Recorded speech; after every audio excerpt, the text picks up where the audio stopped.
Welcome back to another video of Excel Crack. Previously, we discussed the settings head. Today, I'll show you how to use settings in detail. To start, on Data Entry Form, select Settings on Menu tab. Then select Settings Details. First, how to protect your columns for manual editing. To protect, check the box under the Protect column to enable protection.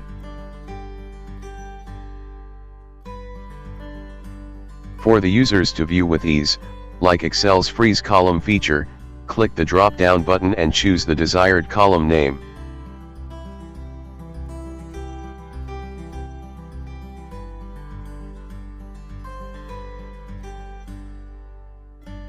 Save except, if blank.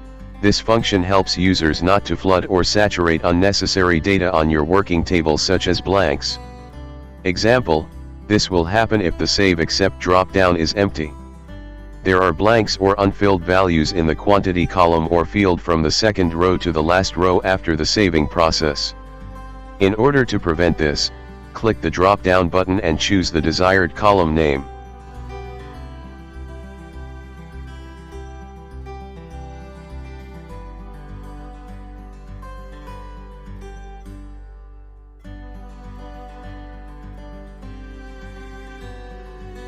Clear after save, clear values to the specific columns in Data Grid and also in Details table after saving.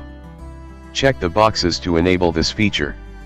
After you choose a column, those particular columns you chose will automatically clear all the values that you've entered for the next data entry.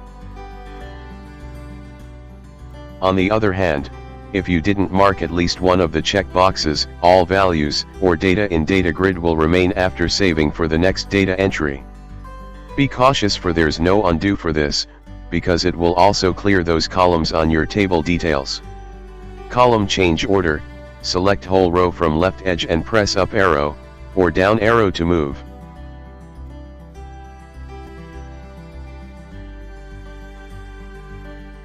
Adding a column, just like in our previous settings head video, go to File and click Add Field.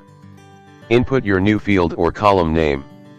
This will automatically insert a column on your table details, working table, and Data Grid details.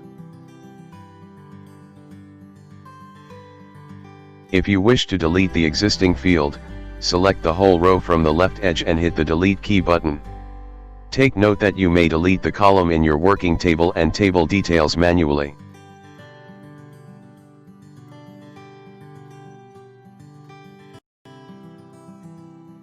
I almost forgot, for your information, table details and Data Grid details are interconnected or linked with each other. Any changes in Data Grid details will also change in table details or vice versa. For more information, please see the description box below. If you like this video, please give it a thumbs up, comment, and subscribe. Thank you.